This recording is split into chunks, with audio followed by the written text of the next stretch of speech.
Existing fleet है उसको आपने मैकेनाइज तरीके से आपने स्क्रैप कराना है। तो मैकेनाइज बेसिकली इसमें गवर्नमेंट ऑफ कैसे वेट नहीं सुनिए, ये राजनीतिक प्रेस कॉन्फ्रेंस नहीं है। नहीं सुनिए आप, और मैं भी जर्नलिस्ट रहा हूँ, मुझे भी मालूम है ये प्रेस कॉन्फ्रेंस शुद्ध तौर पे ट्रांसपोर्ट डिपार्टमेंट की प्रेस कॉन्फ्रेंस है।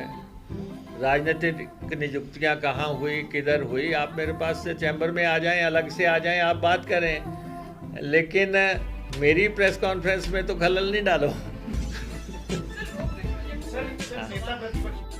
हालांकि ये यूडी का सवाल है, पार्किंग का से जुड़ा हुआ मसला है, म्यूनसिपल कॉर्पोरेशन का है या और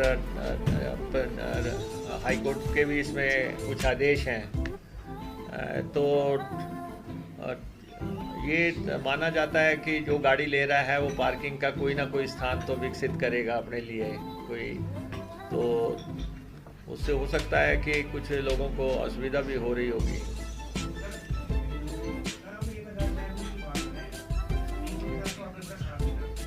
ऐसा है कि ट्रांसपोर्ट डिपार्टमेंट की अपने भवन है यहाँ पे, और जो बात आप कर रहे हैं वो उनकी बात है जिनके पास अपने भवन नहीं है, बिल्डिंग्स नहीं है, और वो कहीं किराए पे काम करते हैं। ट्रांसपोर्ट की तो अपने भवन है, दोनों ट्रांसपोर्ट का अपना भवन है, HRTC का अपना भवन है। डिपार्टमेंट के ऑफिसर जो बैठे हैं हमारे डाइस पे, डायरेक्टर साहब बैठे हैं, NST बैठे हैं और अन्य ऑफिसर बैठे हैं, तो इनको भी मैं बधाई देना चाहता हूँ कि लगातार दूसरे साल भी आपको राशि मिली है। और जो हमने फैसला किया है कि लगभग 1000 गाड़ी हम नई इस साल में इंट्रोड्यूस करवाने जा रहे हैं, चाहे वो प्रदेश के बेरोजगारों के लिए आप कह लें, चाहे आप ट्रांसपोर्टर्स के लिए कह लें, तो 1000 नई गाड़ियां डालने का हमने फैसला किया है, रूट्स देने का हमने फैसला किया है। अभी तक जो हमारी स्थिति है 234 रूट हमने 234 रूट पब्लिश किए थे, उनमें से 181 रूट्स लोगों ने ले लिए हैं। 234 में से 181 ले लिए हैं, और इसके बाद 350 गाड़ी हम 18 सीटर को इनवाइट कर रहे हैं प्रदेश की भौगोलिक परिस्थिति को देखते हुए। 350 18 सीटर गाड़ी हम डालने के लिए निमंत्रण दे रहे हैं लोगों को, और उसके बाद 422 बड़ी गाड़ियां डालने के लिए हम लोगों को निमंत्रण कर रहे हैं। प्रदेश में इस समय 3000 के आसपास प्राइवेट गाड़ियां हैं जो कि प्रदेश के लोगों को गंतव्य स्थलों पर ले जाने में मददगार है। उसमें 1000 और इस साल के दौरान ऐड हो जाएंगी। पिछले 1 साल के दौरान हमारे लगभग 1 लाख नए लोगों ने लाइसेंस बनाए हैं। जो लाइसेंस हमारे 16 लाख के आसपास हैं, और उसमें से 1 लाख लोगों ने लाइसेंस बीते साल में बनाए हैं। तो ये एक जनरल इन्फॉर्मेशन है, क्योंकि ट्रांसपोर्ट डिपार्टमेंट प्रदेश की जो गतिविधियां चलती हैं, किसी भी डिपार्टमेंट की, कहीं पे भी सड़क पे जो भी गतिविधि है उसको रेगुलेट करता है। तो उसके लिए जो हमने कदम उठाए हैं, मैं उसकी जानकारी आपको एक एक करके देना चाहता हूँ। एक तो हमें लगातार 2 साल से केंद्र सरकार अवार्ड दे रहा है परफॉर्मेंस का। पिछले साल हमें 25 करोड़ रुपए की राशि अवार्ड मनी आई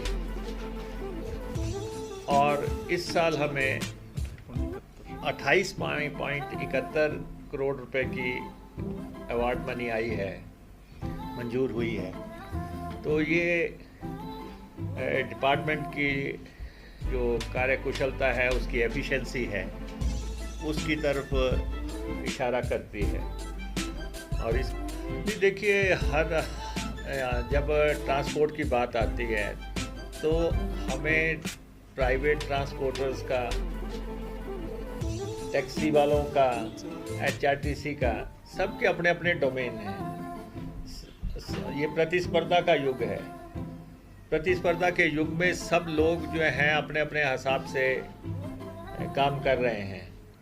तो टैक्सीज भी चल रही हैं, वो अपने हिसाब से चल रही हैं, बसेस अपने हिसाब से चल रही हैं।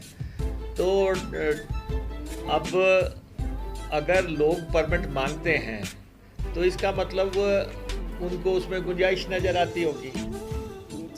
नहीं तो वो कहेंगे सरकार जो है, इन्होंने प्रणाली इतनी टफ कर दी है, ये हमें टैक्सी भी नहीं डालने दे रहे हैं, ये हमें बस भी नहीं डालने दे रहे हैं। हम उनको लाइसेंस दे रहे हैं, उन्होंने मांगा, हमने दिया।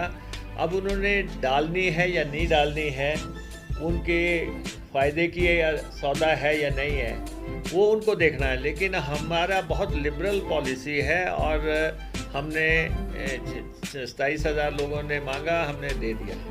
और कोई आपको ये नहीं कह सकता कि जी इसमें राजनीतिक हस्तक्षेप चल रहा है, जारी नहीं हो रहा है, MLA से फ़ोन कराना पड़ता है, कुछ नहीं है। जिसने अप्लाई किया हमने उसको लाइसेंस दिया।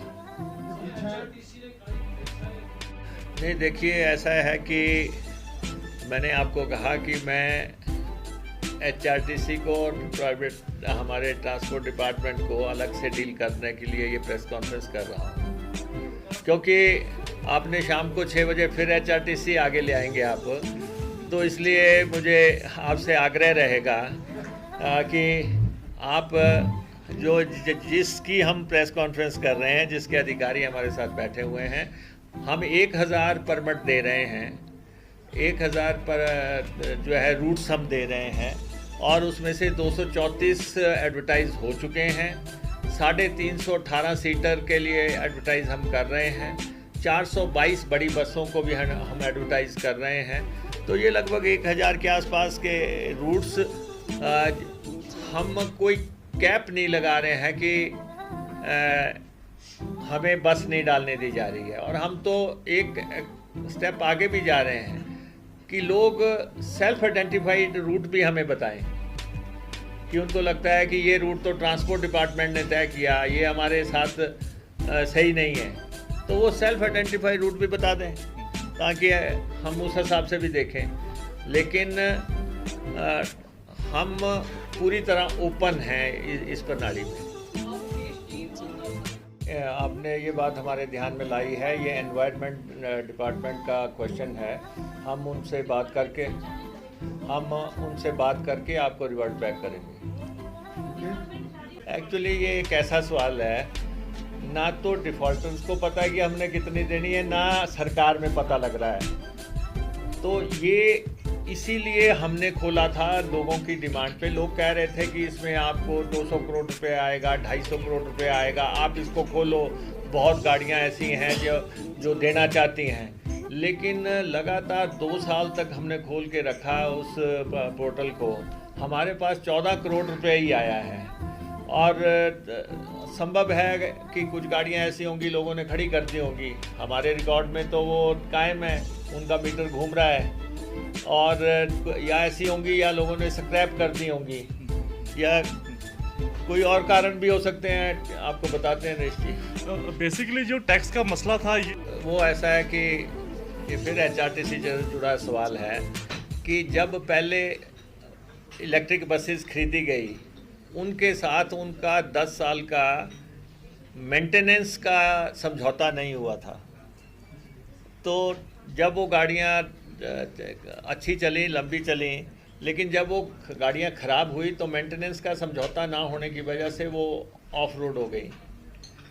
हालांकि हम प्रयास कर रहे हैं कि उन गाड़ियों के लिए भी हम अब अलग से टेंडर करके मेंटेनेंस का, क्योंकि एक ऐसी फील्ड है ये कि लोग एक्सपर्ट ही बुलाने पड़ेंगे, लेकिन उससे सबक लेते हुए जो अब गाड़ियां आ रही हैं उनके साथ मेंटेनेंस का कॉन्ट्रैक्ट साथ में हो रहा है। जी, एक सवाल है